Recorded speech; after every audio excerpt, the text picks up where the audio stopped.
Everybody, hola a todos, welcome, bienvenidos. I am so happy to have this opportunity today to share some amazing stories with you about the work that the team at Housing Works is doing day in and day out. Not only are you going to hear from the staff who are doing the work on the streets, in the homes, in the virtual world these days, but we're also going to hear from participants themselves. Today, we're going to talk to you about the many wonderful things that we're doing in the City of West Hollywood with the support of our friends at the City of West Hollywood. Since 2013, we have had a partnership, a strong partnership with the City of West Hollywood to serve people on the streets and those living in housing to ensure that they remain successfully housed. Our Director of Programs, Robert Morrison, is here to talk to you about the work that the Mobile Integrated Services team is doing on the ground, not only in the City of West Hollywood, but what we're doing in the greater Los Angeles area. Then we have Marlene Muro, who is going to be talking about some of the actual work that is happening today with an individual who we're getting off the streets and hopefully will be moving into housing really soon. And then finally, we're going to have Shara Mathis and Michael French talk about the Empowerment Works team and what it means to be successfully housed and what housing retention looks like. So without further ado, I'd like to pass it over to Robert Morrison. I'm Robert Morrison, the Director of Programs. I've been with Housing Works for 7 years. My name is Marlene Muro. I'm a regional leader for the Central Region at Housing Works. I would describe the partnership between Housing Works and the City of West Hollywood as one of collaboration and partnership. I've been blessed to be a part of that relationship for the whole 7 years that I've been with Housing Works, and have always found the City of West Hollywood to be very understanding of the challenges that the people we serve face. Housing Works and West Hollywood have a contract, and Housing Works is a subcontractor. So the City of West Hollywood works with a variety of different social service agencies, and Housing Works provides supportive services to 27 participants. And the bulk of the work consists of accepting a referral and screening a participant, assessing to find out if they're even interested in working with us, and walking them through the process of applying for an apartment. With the City of West Hollywood, our scope of work is one that we work with 27 individuals who are chronically homeless and provide services to them in their housing. So currently we have 25 participants that are in housing, and we have 2 available slots. We work both with the County Housing Authority and the City Housing Authority, and coincidentally we have 1 available in each right now. Now, when we start working with somebody, they're homeless, often on the streets, perhaps in a shelter, maybe in some sort of emergency hotel program. And we do targeted outreach to those individuals to complete the application, collect the documentation and identification necessary to be certified as eligible for permanent housing. And then once they receive the Section 8 subsidy or the Continuum of Care subsidy that we'll use to house them, we work with them to identify an apartment and make sure that they have the resources to cover things like security deposits and getting new furniture to make their home a home. Initially, when we get a referral, I will review the referral with the referring agency and schedule a time to meet the participant. And that initial meeting is really important, because they're meeting somebody new for the first time, and I want to do the best that I can to establish a rapport with the person. I'm really pumped up and I'm really excited about the possibility of getting them into an apartment, but I have to remind myself to slow down and really take it at their speed. What that means is when I'm meeting somebody, if they're not really ready to, sign a bunch of paperwork and get into filling out applications or intake process, paperwork, then I have to just meet them where they're at and sit down and have a conversation and build rapport. And then we can get into scheduling an appointment to sign paperwork, because that is unfortunately part of the process. Once people are in housing, we regularly engage with folks and provide assessment and planning that is focused on meeting people where they are. For instance, you might have someone who has not lived in their home for a long time and doesn't know how to keep their apartment clean or to do basic things like pay their rent on time or keep up with utility bills. So in our time with people, we'll be able to help them identify those issues and learn those skills. We might also be partnering with someone who has been engaged in harmful behaviors, and we'll work with them to find safer ways to exist in the world. In practice, not very much from the rest of our work. This is generally how we approach permanent supportive housing. But I think in the city of West Hollywood, we know that we have a partner who is supportive and is going to be there whenever we run into a new challenge or a new problem to help us solve that problem and identify resources to help people stay housed and be empowered to move forward with their lives in a way that makes sense for them. For a variety of different reasons, they come to the city of West Hollywood. I mean, it's a beautiful city, and the city of West Hollywood really does a lot for the homeless community. They provide a lot of resources, and it's also very welcoming to the LGBTQ plus community. So a lot of people feel comfortable. There are some that just feel comfortable in West Hollywood because it's a beautiful city and it's a much nicer place to be on the street as opposed to South LA. Some of the challenges participants who are homeless face in accessing resources really relate to the accessibility of services themselves and the ability of people who are homeless to certify their eligibility and also maintain regular schedules to access those services. Whether those services are mental health appointments, medical appointments, or housing itself, the challenges of living life on the streets are difficult. People don't have the ability to access regular hygiene, especially during this pandemic. People don't have the ability to store their belongings. They don't feel safe. They're not always safe. They have increased interaction with law enforcement. They're more likely to be victims of crimes. But when it comes down to actually getting a housing subsidy and looking for housing, that too can be a challenge. So being in the midst of a pandemic, I feel that sometimes it's easier for us to cope because we've been through similar experiences in the past. But when it comes to our participants, navigating systems is, by far anxiety-inducing, overwhelming, and just overall stressful. For example, one of the things that is needed to apply for an apartment is an identification card. And the thought of having to go to the DMV, no offense to the DMV, but it's not something that I look forward to. It's something that I know that I have to do. A very uncomfortable experience because you have a lot of different personalities packed into one room. And there's bright lights and, that's a stressful environment. So for our participants to be expected to navigate that system during COVID it's impossible. We had to make a huge adjustment at Housing Works as to how we provided services to our participants to make sure that both they were safe and we were safe.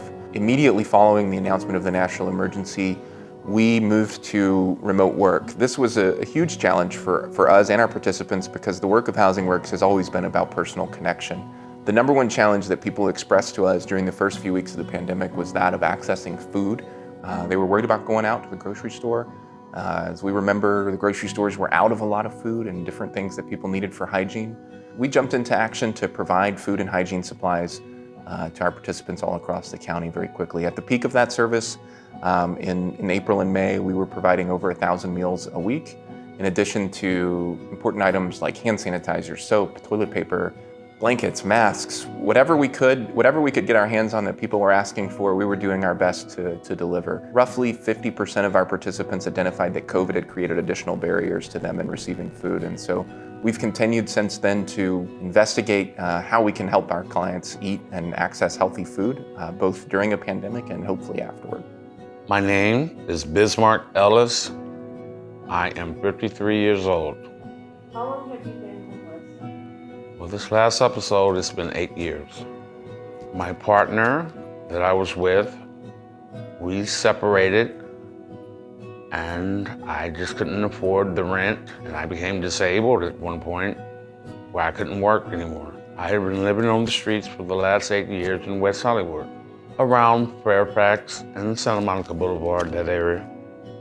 Well, living on the streets in West Hollywood is actually safe. I felt safe there without a lot of crime or, a lot of violence. It's two parts, because the police look at you in a different kind of way because you are a black man, which there weren't a lot of black men at that time when I first became homeless in West Hollywood. But at the same time, the community is very acceptable. They're very tolerable of homeless people at that time. Bismark Ellis, what a joy to work with. I feel honored to have been introduced to him and to work alongside him. He is somebody that brings happiness and joy to my day. And you know, he doesn't realize how fortunate it is to work with somebody like that, because the work that we do is hard and it's taxing. But I show up every day because of people like Bismark, because I know that he relies on me to help him transition from the street into his own home. And I hold that to the utmost. I mean, that's what gets me out of bed every day, is knowing that I have the privilege to help give a voice to people that are disregarded, to people that are overlooked. We look around the city of Los Angeles and there's tons of encampments and it doesn't look pretty. It's not a nice sight. So people drive by and disregard them. And people like Bismark bring joy to my life and make my job, give me that motivation to keep going. I met him in West Hollywood, close to Fairfax and Santa Monica, maybe 6 to 7 months ago. I feel that if it wasn't for COVID, he would be really close or not, or he would have already been housed. It has been very difficult being homeless, I mean, for starters. But there are a lot of resources in West Hollywood, and I feel safe in that area. I've been covering someone from Housing Works about 6 months ago. I was referred to Housing Works, and I met one of your staff members, and here I am today. Oh, I was really happy, because I knew things were going in the right direction. And I met her, we got along right off the top. A little complicated with this coronavirus thing going on, but it shut off from there. She told me that Housing Works would work on getting me some permanent housing, you know, for either low income or Section 8 or things like that. And she was the one to help me do that and find a decent place to live. In the last 6 months, which has really been a short time, actually, I finally got a Section 8 voucher, and we're looking at apartment units right now in the last few weeks. You've just heard from Bismark and Marlene, who have talked a little bit about what it's like to engage in outreach together and go through the housing process. We look forward to continuing to partner with Bismark as he moves into housing in the next few months. Now we're going to move to hearing from Shara and Michael.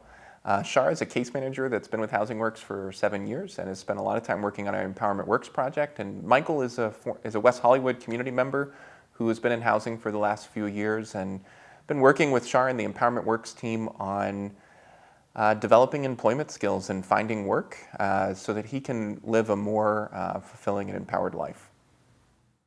My name is Shara Mathis, and I am the lead mist worker for the Central Region, which is the Hollywood area, also an Empowerment Works service worker. What is Empowerment Works? Empowerment Works is kind of like the graduate program of Housing Works. Once you're stabilized in housing, which we know, then the real work begins. Your case manager might be working with you and identify you as wanting to get back to work, wanting to give back to your community, maybe through volunteering, or maybe going back to school or trade school, or what have you. And Empowerment Works is a program that's designed to help the participant tap into their dreams and kind of take it to the next level. The best part about being with Empowerment Works is that I get to see people's lives flourish. I get to see this upgrade of quality life happen, and people really start to become courageous and try things that maybe they've never done before. Okay, so Michael French. I met Michael French about, I want to say, a year and a half ago. He's been housed for about 2 years, I think. When I met Michael French, it was at his interview for the HEAL Peer Specialist Training course. HEAL stands for Health Employment Advancement Ladder. And what it is it's a peer specialist training course that allows participants to get a break into the world of homeless services. And he had applied. When I met Michael French, I knew that this was a young man just full of potential. So smart, so funny, this huge personality, and I immediately got excited. I'm like, yes, we can work with him.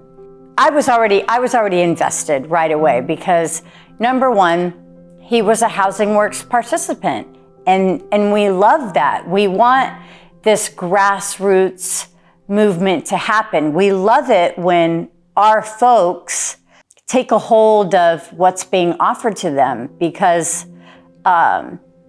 when you're with Housing Works, you're going to get that extra love. You're going to get that extra care.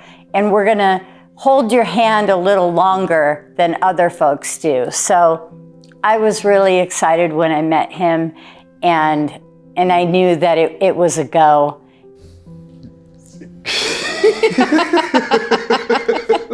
We're gonna have fun with this.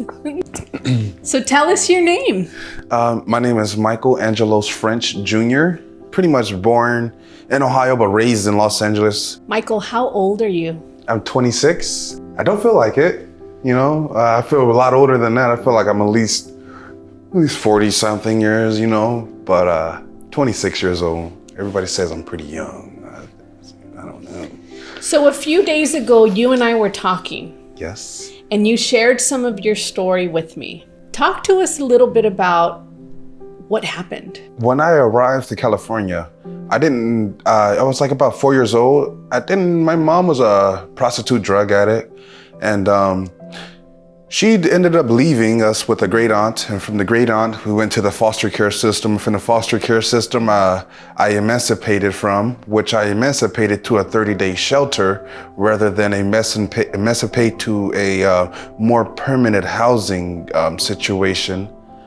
And pretty much from that 30-day shelter, I was homeless. And at the beginning of my homelessness, I did not experience drugs until about 19. So that was like a year of me just trying to figure out what to do, because I was so used to being in foster care and having the foster care staff fill out my doctor's appointment papers, take me someplace, tell me when to get up, feed me, and all this other stuff. You know, I was so used to having somebody else do that stuff for me that I didn't know how to be an adult. I didn't know none of that. I didn't know who to ask for help. It was just so confusing for me. Till eventually I made it to LA County. But when I came home, I was in South El Monte. But when I made it to LA County, that's when I got introduced to drugs, which was the first things was a drug called Spice. That was pretty crazy way out there. And from that point, I started to get introduced to like cocaine, meth, and that's when my life took a huge spiral. And it took several years, at least 4 years, before it actually started to click with me. And I also fell in love with a woman. So then after that, that's when it really clicked with me. So I was like, oh my gosh, I just lost the woman that I love, yo. What am I to do? I went into a really deep, deep depression. I tried to off myself several times over that, and that was like pretty way out. I laugh at it now because it's the best thing to do for me is to laugh, because without laughter, you know, everything would just be a pain in the butt. So from there, you know, I kind of just started to lose it. And one day I'm sitting in the park, and a lady from Path Miss Rochelle, I believe her name was, she walked up to, she told me, she's like, hey man, are you looking to get into housing? I was like, yeah. She said, how old are you? And I told her, I was like, I think at the time I was about 20. I was about 21, 20. And she said, oh my gosh, you're a perfect fit for this program. And what do you know? Housing Works came into the play. From there, I was a pretty grumpy, Hence the shirt. I was really grumpy, you know? And not to forget that I was in my drug use also. I was still using drugs when I made it to Housing Works. I went through foster care several times to figure out what can they do for me to help me get into housing. And then you guys come along and I'm like, what can y'all do that foster care couldn't do? Because me being a foster child, you would think they would like make things happen, but no. You guys made that all happen. Like, You've been housed just almost 2 years. Yes. Almost 2 years. What has that been like? Well, now I have a cat, so. And a car. And a car, yeah. And a job. A nice job too, by the way. I'm also giving back. With my job, I work with homeless veterans, so it actually feels pretty good to work there. It's still a little new to me. I find myself not knowing what to do, especially on payday. I'd be like, man, what the hell should I do? Like, man, what to do with this money now? What was the best part about moving into housing? The best part was when I got to close that door and I locked it, it was a wrap. When I didn't have to get up and walk clear across the damn park just to use the restroom, that made a huge difference. When I can wake up in the morning instead of like having to go out throughout the day and like still sweaty and dirty from laying on the ground and stuff, I can take a shower now. I can hop in a bath. I can make my own food. I can store my food. It was just. What does it mean for you to have a supportive service team behind you? For me, having a supportive team, it's just checking in, making sure I got everything, I get everything going for myself, making sure I'm doing the right things. I'm not having resorted to using drugs again. If I got enough food in my house, just those small little things that make life a little easier, Is that what Housing Works is doing for you today? Yeah. Empowerment Works are the HEAL program also. Shara just made everything more livelier too. Her, Nancy, and Sean, every time I go to class, I enjoy seeing them. And every time I walk inside the class, Mr. French. It was just so lively. Everybody had their own aura. Everybody just seemed to like migrate to be a better person rather than sit there and dwell on the negative things that happen in their life. It was all helpful for the career that I'm going into now. I mean, Shara checks up on me so often, like, hey, how's work going? How's everything going with you? Do you need anything? Shara is just an awesome person. Okay, my last question for you. Okay. What would 26-year-old Michael French tell 17-year-old Michael French getting ready to emancipate from the system?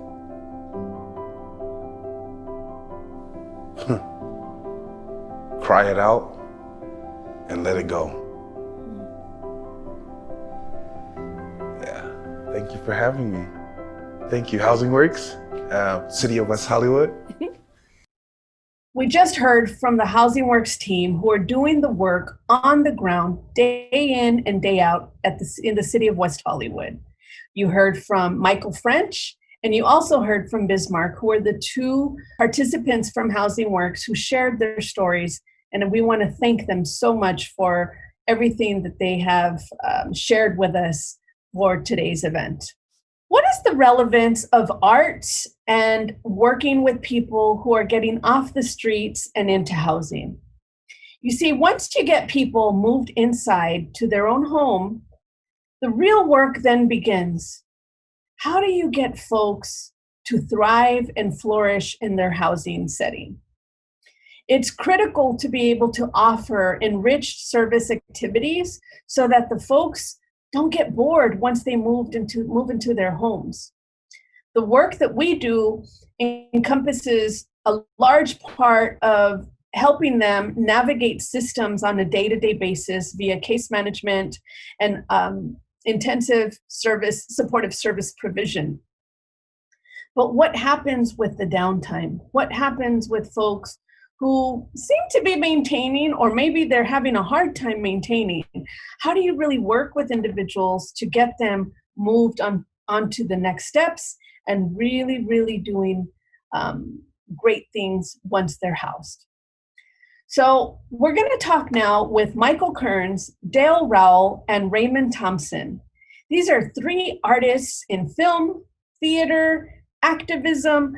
They've been doing this work for years and years, and they've been doing some work directly with Housing Works.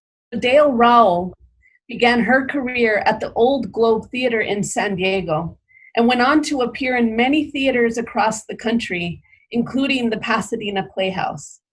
She has appeared in dozens of films and television shows, a special favorite being 7 seasons on HBO's hit series True Blood. Dale serves on the board of directors of the Skylight Theater in Los Angeles. Ray Thompson received his BA in acting, but then turned his attention to lighting design. He recently retired from CBS television in Los Angeles, where he served as senior lighting director. For his work there, he received 10 Emmy Awards. For more than 3 decades, theater artist Michael Kearns has taught diverse populations to express their interior emotional life through spoken word performance. Beginning with the AIDS crisis, Kearns has consistently targeted underserved populations, those whose voices are often stifled. For the past 10 years, he has been an artist in residence at Housing Works, where he conducts weekly writing sessions that culminate in performance pieces. The population served encompasses many individuals, the homeless and formerly homeless, the formerly incarcerated, and participants with emotional and physical challenges. Welcome! Thank you, Celina. Thank you, Dale, Ray, and Michael for being here today via Zoom. We are in this strange place of virtual everything these days. Today is Sunday, and it's about 114 degrees here in Pasadena. And I thought I could escape my house because it's a Sunday and folks are home. And so I decided I'd come to my Pasadena office, and there's no AC on. So I just need to preface this whole conversation with me dabbing the sweat off of myself and fanning myself, because I don't want to give the audience much more than they're coming to get. We are here today to celebrate the 3 of you. And what an amazing time we're going to have, just having some conversation about who you are in the world, who you've been in the world, and what you're still looking to be moving forward. I'm so excited to have all 3 of you here. And really, it's an honor to have known you as long as I have. So I want to start off by telling the audience a little bit about why the 3 of you are here today for this virtual event. We typically honor Housing Works heroes once a year. And this year, because of COVID, we weren't able to have an in-person event to really lift up and honor those who give to Housing Works. And so we couldn't let the year escape us without really honoring the 3 of you for the work and the commitment that you've done over the last nearly 10 years here at Housing Works. So we are recognizing the 3 of you as our Housing Works heroes for 2020. This award goes to individuals who have made significant, genuinely heroic contributions of time, skill, talent, and directly assisting our homeless participants. Your gift of service makes a tangible difference in improving the quality of our folks' health and mental health. It leads them to greater independence and taking maximum control of their own lives. So you'll see this beautiful piece of art here made by our friend Dolores Carlos. And this is going to each of you. We have one for you, Michael, and we have one for you, Dale and Ray. Excellent. Really beautiful. The sense of community here. And this is symbolic to what you bring to Housing Works. So I can't wait to see you in person to give you a beautiful award. Well, we're very honored. Thank you. Beautiful. She's a great artist. And what we're going to do today is I really want folks to, I want to dig in and just have a conversation, right? And so I want to know, like, who were you at age 10? Well, Dale? I'll go first. Well, I actually grew up in Missoula, Montana, of all places. When I was even in grade school, my mother took me to the community theater. And I remember sitting in the audience and being absolutely mesmerized by these actors on stage. And even though I had no knowledge of what being an actor would be or how you went about it, I just sort of knew that that's what I was meant to do. So age 10 seems a long time ago now, but I was somewhat introverted when I was age 10, and I read a lot. And I always wanted to be an astronaut or fly a planes. You know, I always thought, well, I'll be a jet pilot. You know, as kids, you have these dreams. I was a big dreamer, and I would read, and I would always put myself into those positions of the characters in the books. Right. But I was not much of an extrovert at that point. That's all changed. Came later. But I was fortunate, you know, my mother's side of the family, she was half Cuban, half Italian. And we would have huge family get-togethers. So there was I had a lot of input from a lot of relatives that were around, which was great because I learned a lot from who they were and what their ambitions were. And it really helped in those formative years. Well, when I was 10, I was, I was like the queer kid in school and made fun of, and, you know, all those horrible aspects of being 10 when you're a weirdo kid. But the day came when we were going to do this school play, and it was about trains. And one of the kids in the class, about 30 kids or whatever, was going to be chosen to be in front of the class. So everybody was doing it. And I thought, I'm doing this better than anyone else. Finally, something I can do. Yeah. So I did it. And I knew by the end of the day or the hour or whatever that the part was mine. And definitely it was. And I remember my mother came to see me, which was an unusual thing because she usually was incapable of that, but she came to see it.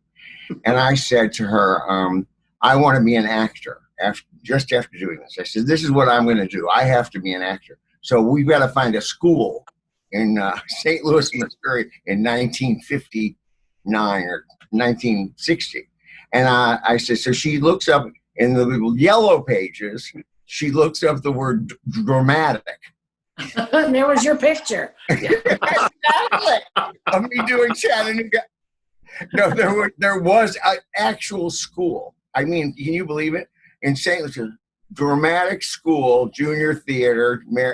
So my mother got me signed up to go to this school. I mean, for all of my mother's bad qualities, and believe me, there were many, there were things like this that saved her. I mean, there we were, no money, no nothing. And she found this school and got me set up immediately to go to this acting school at 10 years old.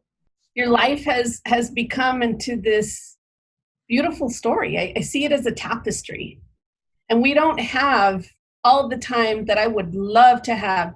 I'd love to spend a couple of hours really getting into the core of your life story, because I think that so often we miss that. We always tend to focus on who someone is now, but we don't think about, like, how did they get there? Who were they in the world? I know for me, coming from rural West Texas, I have plenty of stories to tell. I grew up, Dale, in a town similar. In my town, we had a Walmart, a prison, and oil. Yeah. And lots of Catholics. Yeah. So, there's stories. What I'd like to shift now is really your focus.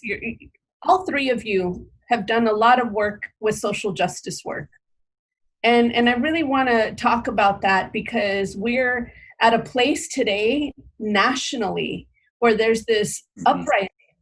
You all are involved in an industry that brings a lot of attention in so many ways. Why has the work of homeless services been important to you over the last many years?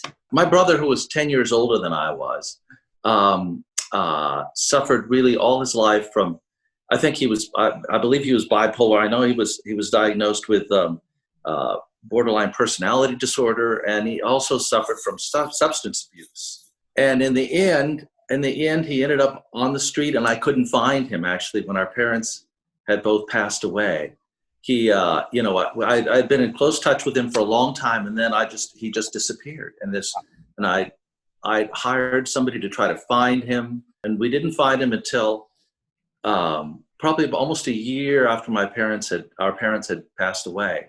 Just kind of by a fluke we found him, but he'd been in prison, he'd been in and out of jail, courts, all this. And and it was difficult, and really it was one of those situations where you want to help somebody, but he wanted to be helped, but he really didn't want to be helped. He wanted to live his life the way he wanted to live it, and he would drop out whenever anybody got close to trying to help him. He would drop out. And I thank God at the end that he ran into somebody in social services that really did help him. And we had discovered him about that time. Mm-hmm. And I think he died the next weekend. He just had liver failure. And so I never really got to see him after once he was found. So I really understand that people can have trouble that they suffer all their lives, having trouble holding down a job, and it's not their fault. It's just the way of it. That's what really motivates me in this. And why Housing Work speaks to exactly, us. Very much so. Because you do such a wonderful job of producing success. Yeah. And, when Michael he's responsible for getting us involved in Housing Works all those years ago. And so it was a very natural fit.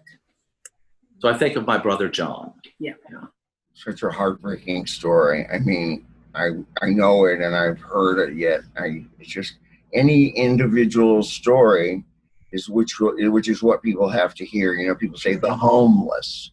And make some callous remark. That's because they don't know anyone. They've never heard a personal story, nor will they listen to one.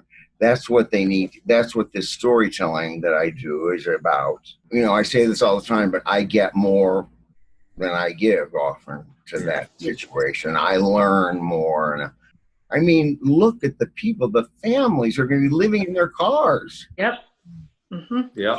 3 children. What's it going to be like? Nobody can say the homeless anymore.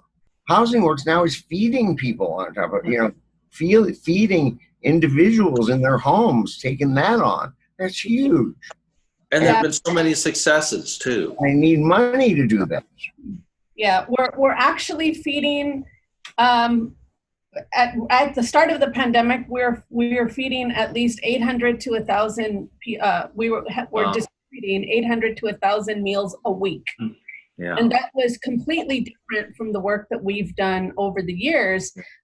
Food justice work, food resources is something that has now become front and center because we couldn't do what we do without the support of people like yourselves. And this is why we couldn't think of a better group of folks to honor with the Housing Works Hero Award, because for the last nearly 10 years, you all have showed up every year at Christmas time to read Truman Capote's A Christmas Memory. This year, we've got to figure out, are we going to do this virtually or what? I think we will. Somehow. It's one of the things that you have shown up year after year. And what the true essence of that story brings is hope, right? We look forward to it every year. Oh, absolutely. And, all the people that come and donate money, it's really a special day for all of us. I mean, Michael and Ray and I, whenever we're reading it, we still cry every time. Every time we read it. Yeah. I want to finish off with, there's so much more that I wanted to talk about, but we don't have time. I really want to ask you all in closing, what would each of you say to the 18-year-old self?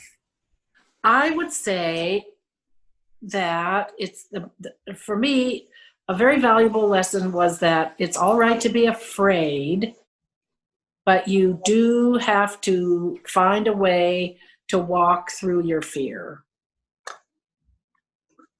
I would second that. I think that that's exactly right. And I would say also to my 18-year-old self that whatever you do, find a way to be passionate about it. Find that thing that you love in it and do it and give it your whole heart, because that's what really makes things work. I would say you're way smarter, more talented, more self-sufficient, capable than you think you are. Thank you. Thank you, Celina. Thank you. Thank you for our honor. Yes. And for the beautiful photograph, painting. Yes, thank you. Yes. Wait to give it to y'all. We hope to meet her and thank her in person. Yes. Yes, She's that lovely. will be possible. Good, thank you. Thank you. Love you both. So hi, Corri. Hi, Celina. Thank you so much for being here with me today. I can't tell you how excited I am about this conversation.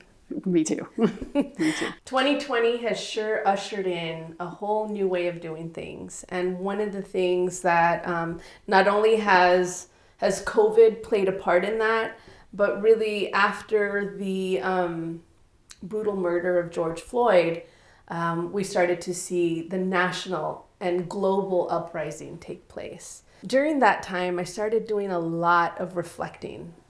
As a woman of color in a leadership position, and you and I go way back, we've had several conversations about race and equity and systems. And I just started thinking about, like, as we were preparing for our next virtual event, like what message do we want to get across? And I really started thinking about like the systems piece. And that's when I thought about West Hollywood, and I thought I'm going to bring Corri Planck into a conversation so we could just really talk about like what it takes to have a successful partnership. My name is Celina Alvarez, and I am the Executive Director here at Housing Works. I'm Corri Planck. I'm the Strategic Initiatives Manager for the City of West Hollywood. What does your role consist of as the Strategic Initiatives Manager? Because, so often I talk to you all the time, and I don't think about titles. It's a new division for the city, and one of the things that we're charged with and the way we get to keep working together, which is I'm really happy about, is that we oversee the city's homeless initiative. The division also oversees the city's aging in place efforts, efforts at poverty reduction. So we're kind of a catch-all. We're a perfect kind of hybrid in our department between the rent stabilization and housing division and the social services division, because we still work with those social service providers, but we're looking at housing issues as well. And then we're kind of tackling things not just from a service component, but from a policy and advocacy component as well. How long have you worked for the City of West Hollywood? 12 years. Oh, 12 years now. I've been with Housing Works 12 years, so we're right there. Housing Works and City of West Hollywood entered into a partnership in 2013. I remember clearly when that happened. Do you remember that? I do. What do you remember about that? I remember that we were going through our funding process and that we had an opportunity, and I remember that we were here in this space with you, with Molly Lowry, with Mary Kirchen, and that we had a lot of conversations about how we might be able to solidify the relationship and look to Housing Works to become one of the city's contractor providers. And a lot of that conversation was a realization of it's not enough just to bring people in and get them into housing and then leave them, but that work of really thoughtful, deliberate, never stopping kind of outreach combined with that same level of care and compassion and the whatever it takes for as long as it takes model once people were housed. And I think as we had those conversations and we really fleshed out how that might look, we were able to kind of successfully officially make that partnership possible starting in 2013. You know, in the very beginning, when Molly coined the phrase, whatever, we're going to do whatever it takes for as long as it takes, I have to say that we can't do whatever it takes for as long as it takes without having the systems end really willing to do that as well. And what happens is the nonprofits, who are the social service providers doing the work on the front lines, we're the ones doing whatever it takes for as long as it takes against a system that is bureaucratic and unwilling to bend and flex and move in a direction that makes sense in times that it needs to make sense. Yeah. But really, what I understand now is that systems can bend. If there's a true intent to truly do what's in the greater good of the community, there's then a willingness. And I think that's to be said about the city of West Hollywood. Absolutely. And I think that's one of the things that was so exciting about the partnership from the very beginning was we knew that you were going to do whatever it takes, but we're a partner in that work. And so we need to hold up our end of that deal too and do, whatever it takes on our side. This is never an easy job. The work of, engaging people on the street is tough. People have no idea what they experience on a daily basis, the level of rejection they experience, some of the hostility they experience. We owe it to our partners who are doing that work to be good partners. And so I think looking at how can we be supportive partners in that work as a funder, but as a partner. And so how can we look at, being a little bit nimble, a little bit flexible, because that's really all that you're asking for. And those are the conversations that I think that we have had and continue to have are, what else can we do? What else can we do as a, really a government funder, but a different kind of government and a different kind of government funder. So let's talk about the numbers of people in West Hollywood. I think West Hollywood is a good example of, it's a beautiful city. There's, you go to West Hollywood, it's clean, you don't see much vandalism or graffiti is what I'm talking, not vandalism in the sense of, it's a different sense of when you go in, literally when you drive into the city of West Hollywood, there's like this different feel to it. But there are people living on the streets of West Hollywood. Tell us about that. I mean, we have a lot of folks who work really hard to make it feel and look the way that it does, but it is also, it is also a place where people do. They're living on the streets. This area is a beacon for people from all across the country. It is also a place where people feel safer. And we know that in West Hollywood, we have, in our last demographic survey, we had actually a majority, for the first time, LGBT people identified in our homeless demographics. We know that people come to West Hollywood because it feels like a safe place. There are significant discrepancies and disproportionality in terms of who's on the street in West Hollywood. We have a larger percentage of African American men on the street than live in West Hollywood as housed residents. We have a larger representation of Latino men on the streets in West Hollywood than we do in our housed population. And so we have to really look at, who is in West Hollywood and why are they there? So we have a sense of who's out there. We know folks, as you all do. We know folks by name, and so we know their stories. We know, kind of how they've gotten there. It's the, how do we unlock what gets them, into housing and gets them into kind of more stable environments or care. And so it's one of the driving forces for our work is that we know who those folks are, and so every day we talk about folks by name. Who's reaching out to this person today? Who's following up with that person? It is as much a, public health emergency and crisis as we are dealing with COVID. 66,000 people in LA County. It is heartbreaking. We see it. We see the impacts of all of these systems not working on the street every day. But I think, people regard this as an unsolvable problem or an intractable, issue. When we talk about ending homelessness, we have to talk about ending homelessness for that person and for that person and for that person, because each of those people have value. Each of those people have a story. Each of those people have a reason that they ended up there.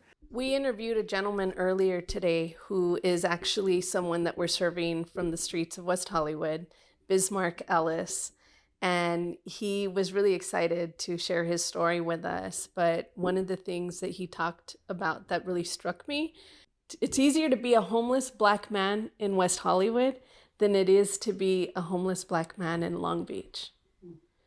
And I thought, this is something that we don't talk about often. I would say, and I don't know if you all have numbers to prove any of it, but I would say that within those two cultures, it's very difficult to come out in Black families and Latino families and say, you know, hey mom, dad, I'm gay, or I'm lesbian, or I'm still figuring it out, right? And so when they do come out, oftentimes they get shunned and ostracized from their communities. And West Hollywood is a safe haven for the LGBTQ community.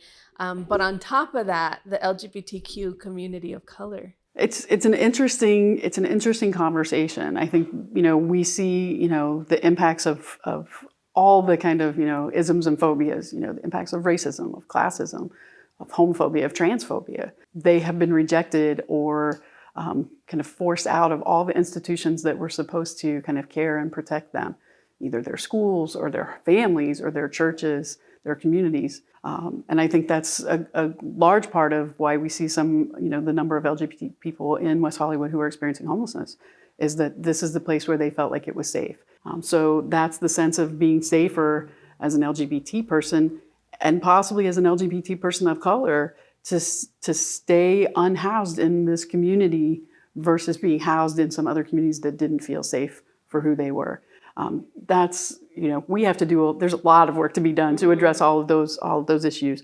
But I think, you know, looking at knowing that we're that place. We are that place for people who are housed. People came to West Hollywood for a lot of reasons, but that safety of being in the LGBT community is certainly one of them. And we just have to look at, you know, our efforts as a city. And we have a city council who has led out on those issues since the city was founded in 1984 in the middle of another pandemic. And really led out on those kind of civil rights issues and LGBT civil rights issues.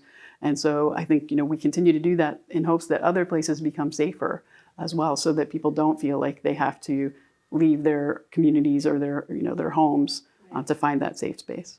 I want to talk a little bit about some of the work that we're contracted to do in West Hollywood and some of the ways that the services and resources are needed in the city of West Hollywood, but some of the challenges that we see in being able to do that. Because I know that oftentimes when Housing Works engages in even public conversations of this sort, suddenly our phone lines start getting logged up because folks are calling saying, I've got someone that I want to refer. Absolutely. And it doesn't work that way, yeah. Right? So, I mean, that's a whole different conversation. Our scope of work with the city of West Hollywood really has to do with the first engagement with people. We do the targeted street outreach, which means we have the folks that we're actively looking for on the streets. We're typically looking for those most vulnerable out Absolutely. there, right? Those most, in a lot of instances, most likely to die within a year if they're not housed. Then there's the other group of people that we serve that are the already housed people and that we do the retention work with. And I think that's an important piece to talk about, because as a system, that's one of the areas that I believe the city of West Hollywood got it long before the larger system of the ICMS world. Yeah. Here I go with acronyms, right? ICMS is Intensive Case Management Services. But I think what's interesting about City of West Hollywood early on is that you all paid us to do the retention work. Well, and you know, as I was thinking about this conversation today, I was thinking of, you know, the people who've come before us, and I think it's always important, like, to know our history. But I think it was just very clear, you know, as we looked at housing people, that, you know, sometimes, you know, at that time there was a lot of talk about, you know, housing people and they fall back out of housing, and it was just kind of, that was just accepted. It's some way like, well, we house them. they fell out of housing, it was almost like, not my problem anymore. And, there's just something wrong with that model on lots of levels.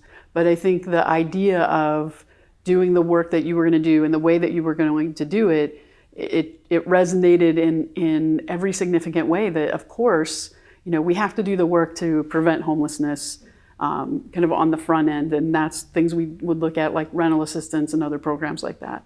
But we have to prevent homelessness even for people who now are housed. They are vulnerable in some cases to falling back into homelessness for any number of reasons, as are far too many other people in LA County. And then going into an apartment and being left alone, we're not setting people up to succeed.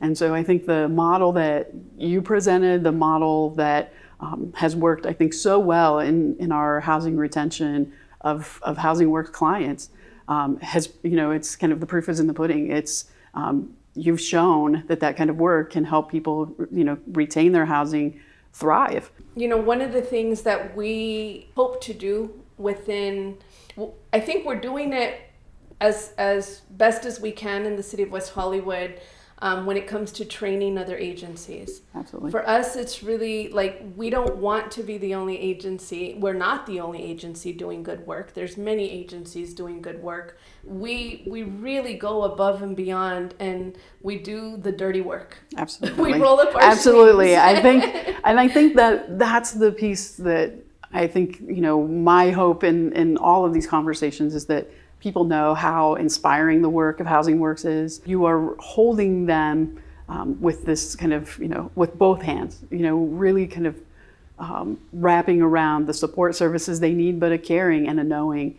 I think, the challenges of that kind of work are immense. The toll that they take on staff are significant too. And so it's also, I think it's something that we share, that sometimes people will say, well, West Hollywood has, all these services, or we have a mental health evaluation team, as part of our kind of community response, that we, you have these things, so you're doing well. And I think people say the same thing about Housing Works. You're always kind of ahead of the curve, but you're always looking for the next thing. One of the things we highlighted earlier, or a person we highlighted earlier, is Peter Lynn. And Peter, he stepped away from, he resigned from the LA Homeless Services Authority last year, around this time. Peter, we regard as a systems changer. We think of City of West Hollywood as a systems changer, and we're highlighting individuals in this particular event as people who are really doing work that's impacting Housing Works. But we also just want to thank the City of West Hollywood for also being that system impactor, and for being an example that we hope other systems will take heed to. Because you all really do blaze new trails and you reinforce the ones that are already created, and we're just so grateful for that. One of the things I do want to just talk about briefly has to do with race and equity in the way that systems kind of are taking place, right? One of the things I was thinking about as we were putting together our thoughts around how to shape this virtual event for September, we started thinking about all the people we wanted to highlight. And then it dawned on me, everyone's white.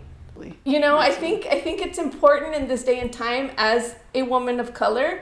For me, it's important to be able to talk about that stuff. I feel empowered more so today than ever before.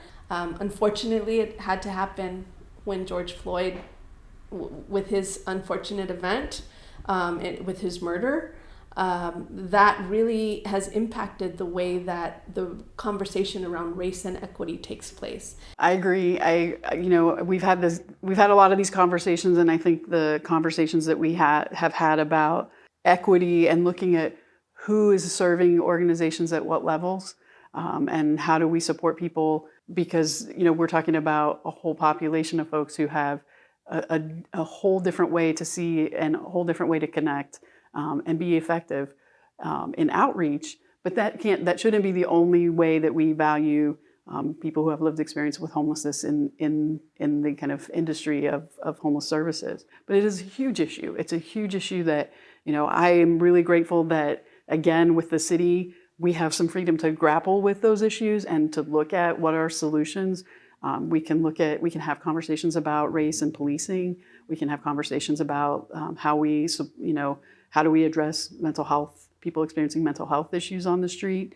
We have a responsibility to do that. I feel that as a white person, it is part of my responsibility and my work to look at where are those kind of discrepancies and how do we address them.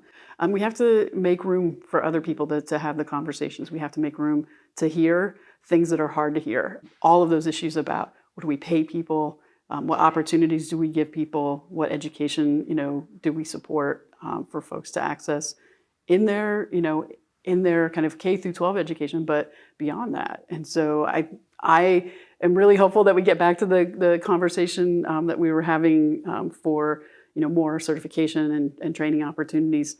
I know COVID stalled a lot of things, and that conversation was one of them. But I think I'm really hopeful that we can get back to that conversation, because I think those are every brick has its part in the road toward a more equitable society, and I think some of those bricks that we're trying to put in place are going to be really important. Right. Thank you, Corri Planck, for being here with us today, and thank you to everyone at the City of West Hollywood, David, Leslie, other Corri, and Diane. Thank you so much. Thank you. Everything. We're so grateful. Thank you. So what an amazing conversation we had with Corri Planck. Corri is a fine example of what it takes to get systems to bend and be flexible. But Corri can't do it alone. She does it in collaboration with her team from the City of West Hollywood. We are eternally grateful for the support and the collaborative efforts over the years with the City of West Hollywood. As an example of systems changing and the overall need for leadership within that sphere, we'd like to take a moment to honor Peter Lynn, who has been an instrumental figure within not only the local government here in Los Angeles, but he has played a role nationally with his advocacy. Peter Lynn is a public servant who has worked in low-income housing and homelessness for the past 20 years. He led the Los Angeles Homeless Services Authority for 5 years through 2019, a period of tremendous change for the lead agency of the nation's largest continuum of care. We couldn't be more grateful for Peter's contributions to the sector within the homeless services sphere here in Los Angeles. Molly Lowry, our previous executive director, who many of you have knew over the years, was extremely fond of Peter Lynn. Peter was an ally, he is an ally, and when he is part of helping us message what needs to get done on a systems level, Peter is one fierce advocate.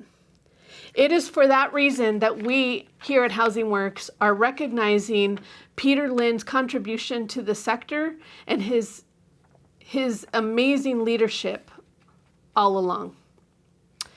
The Tom McGinnis Community Leadership Award is an award which has honored Tom's legacy of community building through health system change and creating housing opportunities. Tom was a founding board member of Housing Works and a member of the Immaculate Heart community. He passed away in 2017. Tom exemplified the definition of whatever it takes and brought people together to improve the health and lives of those in the community. Without Tom's early efforts, Housing Works would not have established the early relationships that allowed us to grow into the innovative, person-first agency we are today. So because of Peter's leadership in the sector, both locally and nationally, we are recognizing Peter for his leadership around systems change. Here is a print that we're going to be presenting to Peter when we are able to see him after the pandemic settles. And this is a print made by our very own Dolores Carlos. Dolores has made several prints of this, and we, every year, honor people who are receiving the Housing Works Hero Awards, as you saw earlier. And this is for our systems changer, the Tom McGinnis Award recipient, Peter Lynn. Thank you, Peter, for everything you've done, not only for the sector, but most importantly, for the people that we serve. As we close today's event, I want to thank each of you who have taken the time to learn about the work we do. I also want to give a special thanks to the good folks over at the City of West Hollywood for helping to make this event possible and for being a fine leader and example for others to follow. Finally, I would love to give a warm thanks to Robert Morrison, Marlene Muro, Shara Mathis, Bismark Ellis, and Michael French for helping us to tell the Housing Works story. Also, congratulations, Housing Works heroes Michael Kearns, Dale Raoul, and Raymond Thompson for reminding us that housing is just the first step. Corri Planck, thank you for being the awesome, fierce leader that you are. And Peter Lynn, our Tom McGinnis Systems Changer Award recipient, we can't wait to see what's next for you. Thank you for staying the course.